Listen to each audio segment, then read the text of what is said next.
August 1943, New York Harbor. The humid air clung to the decks like a second skin. Rust-specked steel chains rattled as boots shuffled toward the gangplanks, the sea breeze laced with the heavy scent of oil, salt, and sweat. From the belly of the Liberty ship, they emerged, rows of captured men in sun-bleached Feldgrau uniforms, their tunics stiff with brine and fatigue. German POWs, silent, tight-lipped, their expressions fixed somewhere between wariness and disbelief. They had crossed the Atlantic in the darkened holds of converted troop transports, expecting rough treatment or worse. Instead, they saw something they hadn't anticipated: order. Clean docks. Uniformed men. No shouting. No blows. They stepped onto American soil under the watchful gaze of armed guards, U.S. military police stationed every 10 feet, rifles slung but at the ready. The port bustled around them, a machine of war in full swing. Cranes lifted crates of ammunition overhead. Jeeps sped past in bursts of dust and command.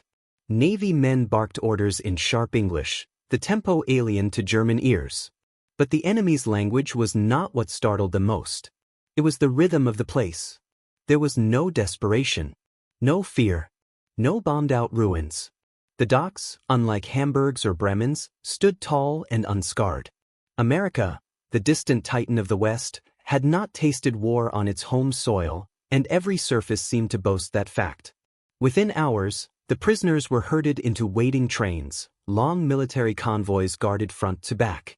The locomotives groaned to life, rolling inland toward an uncertain fate. The countryside flickered by, fields ripe with crops, small towns untouched by firestorms, families on porches waving or staring as the strange procession passed. Inside the cars, the POWs murmured to one another in clipped whispers.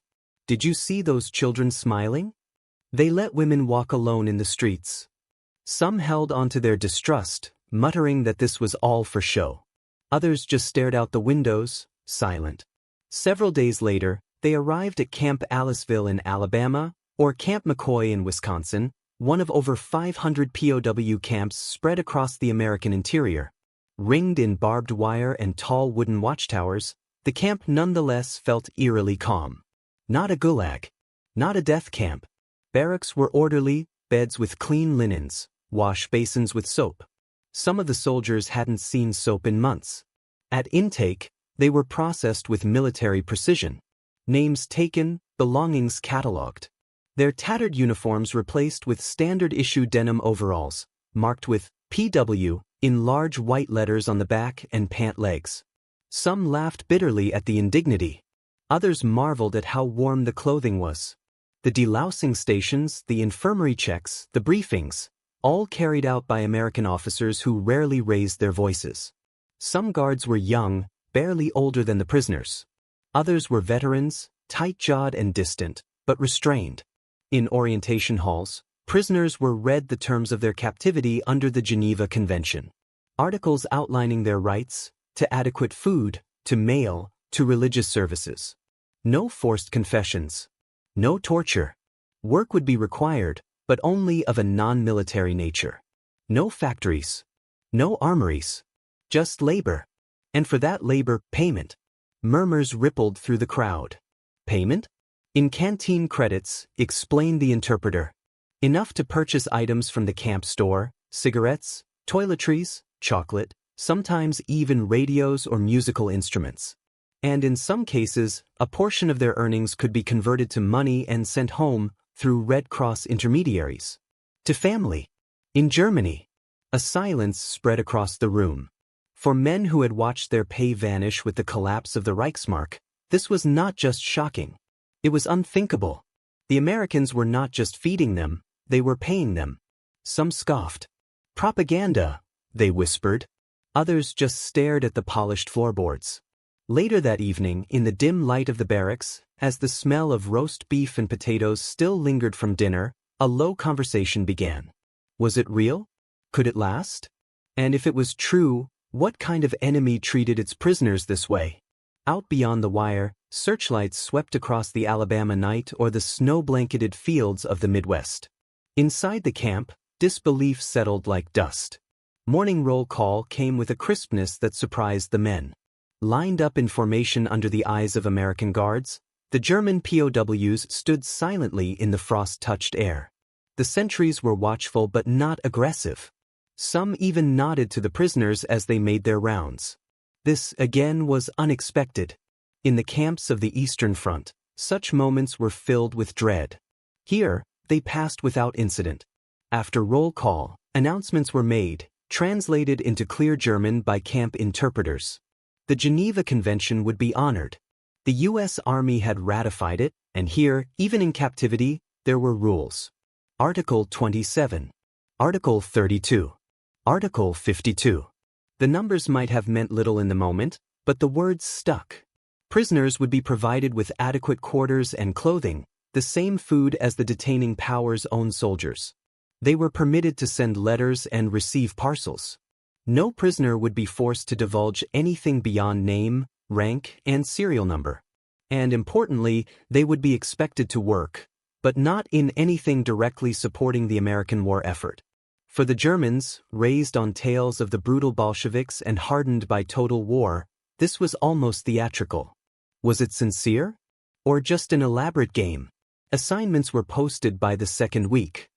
The numbers might have meant little in the moment, but the words stuck. Prisoners would be provided with adequate quarters and clothing, the same food as the detaining power's own soldiers. They were permitted to send letters and receive parcels.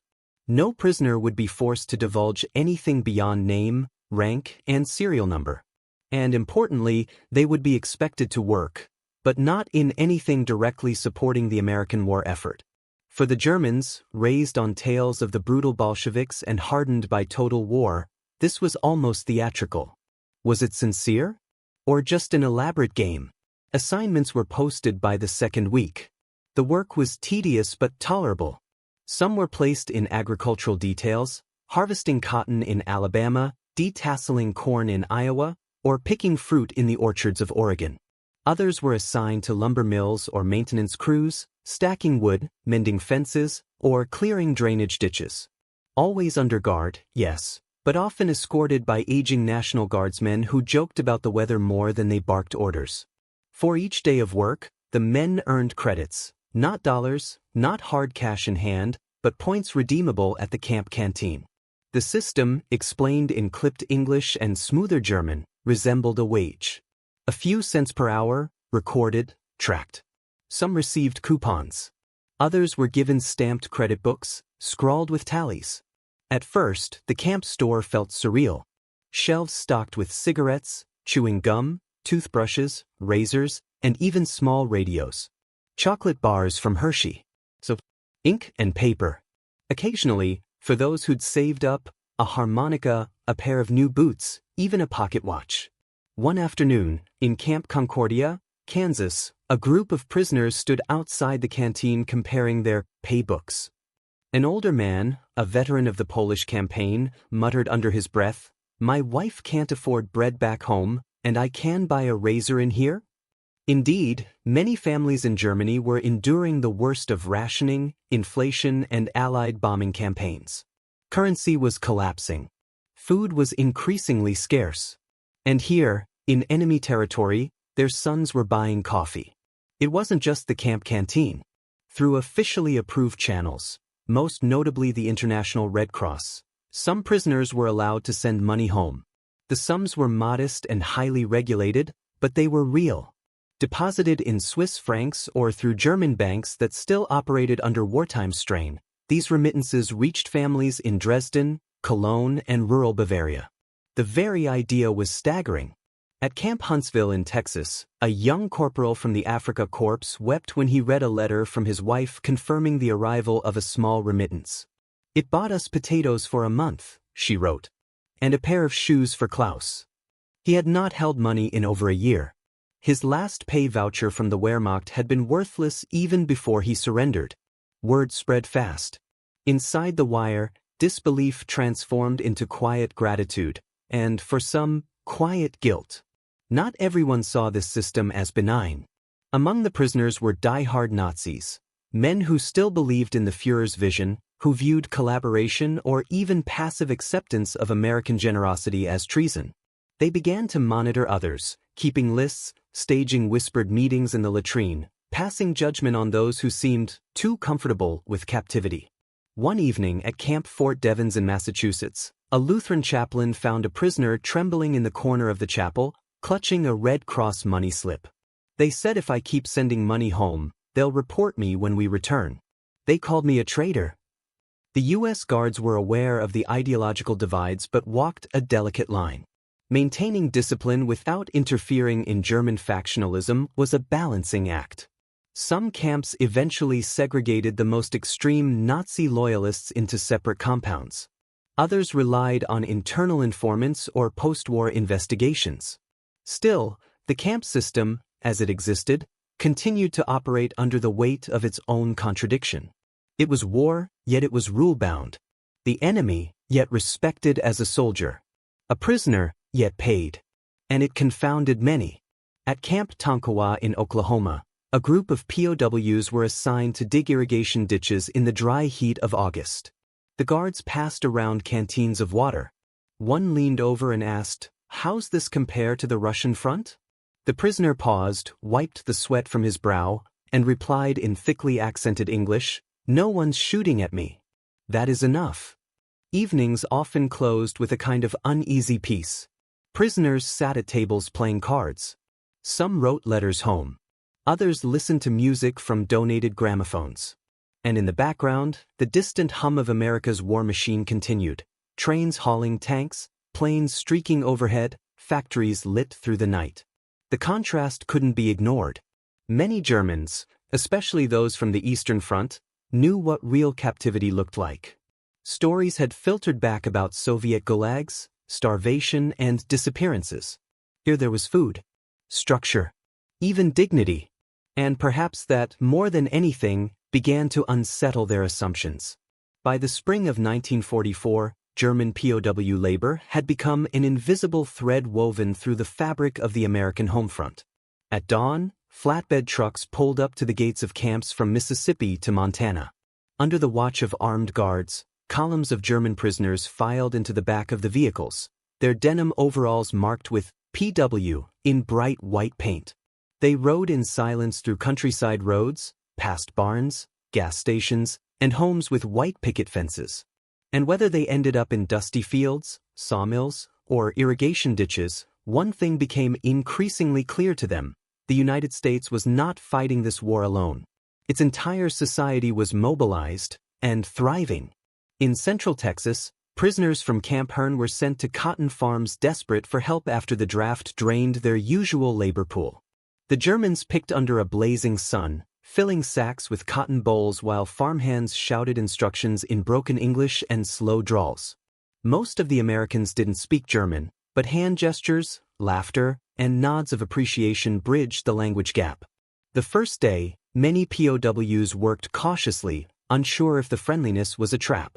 By the third, they were swapping cigarettes with their overseers. In Iowa, others found themselves in vast cornfields stretching beyond the horizon. The farmers they worked for had teenage sons away in Europe, some fighting the very army these prisoners once served. Yet despite the irony, cooperation blossomed. One farmer reportedly said, "I need hands, not enemies." In Northern California, prisoners helped harvest almonds and peaches. In Wyoming, they cut timber and operated saws, their forearms aching by dusk. Everywhere they went, they saw abundance: fertile land, working railroads, stocked stores, tractors humming across fields instead of tanks crawling through rubble. They began to understand that this enemy, America, was not just large. It was efficient. It was capable. And it was far from desperate. Most nights, after returning to camp, the POWs were sore and sunburnt. But they had earned their wages. The camp canteen saw brisk business, and letters home now spoke of work done, money sent, and strange kindnesses received. A few even wrote that they were treated with more fairness here than by their own officers. But not all welcomed this adjustment. Inside the wire, ideological rifts grew sharper. Among the prisoners were men who had served under the black sun of the SS, or fanatical party loyalists groomed from the Hitler Youth. These men saw the camp work details and the acceptance of American conditions as a betrayal of their duty to the Reich. They organized quietly, creating what they called courtrooms, kangaroo courts held in bunkhouses under the cover of night. In one case at Camp Tonkawa, a young conscript named Johannes was accused of being too friendly with an American guard and regularly buying canned ham from the canteen. He was beaten badly one night, his bunkmates feigning ignorance. The next morning he refused to identify his attackers, terrified of further punishment when repatriation came. The American guards suspected what had happened, but proof was hard to obtain. At Camp Papago Park in Arizona, the divide grew so intense that American authorities began separating known Nazis from less political prisoners, trying to prevent further violence. In some camps, barracks were painted with swastikas overnight, not as resistance to captivity, but as warnings to those growing too comfortable. Still, for the majority of the prisoners, especially those drafted late in the war, work became a routine they didn't entirely resent. It gave them purpose. It gave them structure. And it allowed them to participate in a strange way in the same war effort they had once tried to destroy, albeit from the other side. In Minnesota, prisoners picked sugar beets alongside Mexican migrant workers, both groups laboring under the same sun, under the same system, in silence broken only by the scrape of hose and the rustle of leaves. One POW later recalled in a memoir that an American farmer brought him a cup of coffee during a cold morning shift. He said nothing, just handed it to me steaming. In that moment, I forgot we were supposed to hate each other. Of course, not every American welcomed these men. In towns near the camps, newspapers occasionally printed editorials expressing discomfort. Why were enemy soldiers being paid to work in safety while American boys bled in Normandy? Was this justice? But the military had its answer. Geneva Convention obligations, yes, but also logistics. The U.S. economy needed labor. And the prisoners were not being pampered, they were being used. Productively. And it worked. By the end of the war, over 370,000 German POWs had worked in American fields, forests, factories, and roads. They had replaced farmhands, loggers, and mechanics. They had helped harvest crops that fed soldiers overseas. Their labor, though involuntary in origin, had become indispensable to the American war engine. Back in the camps, some prisoners began requesting more work hours. Not out of patriotism, but because it passed the time, earned more credit, and brought more opportunity for letters and remittances home. Others requested transfers to labor details farther from the ideological hardliners. The U.S. command began paying attention, subtly favoring those who showed signs of anti-Nazi sentiment. One American officer at Camp McCoy wrote in his diary, "Some of these boys are good men. Some are just kids. I watch them work, and I wonder what they'll do when they go home. What will they tell people about America?" The question hung over the camps like a quiet drumbeat. Because every day that passed, every dollar earned, every peach picked and paycheck mailed, it chipped away at the black and white certainties both sides had brought into the war. And soon, the war itself would end. May 1945. The war in Europe ended. It came first as a whisper, then a rumor, and finally, in a camp-wide announcement, read aloud in English, then translated into halting, deliberate German, the Reich had surrendered. Adolf Hitler was dead. Berlin had fallen. Inside hundreds of POW camps across the United States, the air grew still. There was no cheering, no songs, just silence. Some prisoners stood unmoving. Others sat down on the barrack steps and stared at the ground. A few quietly cried, not from sorrow alone, but from the weight of the moment. Everything they had endured, the capture, the crossing, the labor, the months behind barbed wire, had led to this, the end of a cause that, for many, had once felt eternal. Repatriation wouldn't come immediately. The U.S. Army now faced the challenge of returning hundreds of thousands of prisoners to a country that barely existed. Germany lay in ruins. Roads destroyed. Infrastructure shattered. The Allied powers, Americans, British, Soviets, and French, debated zones of control and the future of a broken nation. For the POWs, time stretched on. Some camps were downsized. Others consolidated. In many, restrictions were relaxed. Baseball games were allowed. Educational programs expanded. English classes were offered. Some prisoners gave lectures on agriculture, art, or literature. The guards, always watchful, became less formal. At Camp Shelby in Mississippi, a group of prisoners built a small chapel out of scrap wood. At Camp Concordia, murals painted by German artists adorned the recreation hall. The war was over, but the memory of it would linger, and not just in ruins or graves, but in stories carved into chapel walls and painted in faded acrylics. Some prisoners began to express an unexpected feeling. They didn't want to leave. One former Luftwaffe mechanic, interviewed decades later, said, "We were prisoners, yes. But we were fed, respected. We worked. We were human beings again." It was a bitter comparison. Their families back home were digging through rubble, bartering for bread, enduring occupation, and reckoning with crimes they were only beginning to understand. By late 1946, the U.S. began systematic repatriation. Prisoners were grouped by region and political classification. Some boarded trains with mixed emotions, anxiety, anticipation, fear. Others begged to stay, though few were permitted. A handful were able to return later as immigrants. But most were put on ships, bound for Bremerhaven or Le Havre, eyes on the gray horizon. And when they arrived, they found cities that had become skeletons. Dresden, Cologne, bombed into dust. Roads cracked, factories twisted, entire neighborhoods flattened. Families had changed. Some were missing, others silent. Some wives had remarried. Some fathers had died. Children had grown. Worse still, they faced suspicion.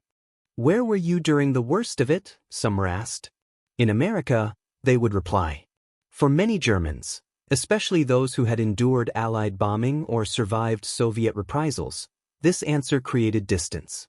How could one explain captivity that had offered 3 meals a day, safety, even pay? Some former POWs kept quiet about their experiences, fearing resentment. Others tried to bridge the gap. A few shared their stories, in letters, in memoirs, in interviews decades later. And the picture they painted was not of paradise, but of paradox.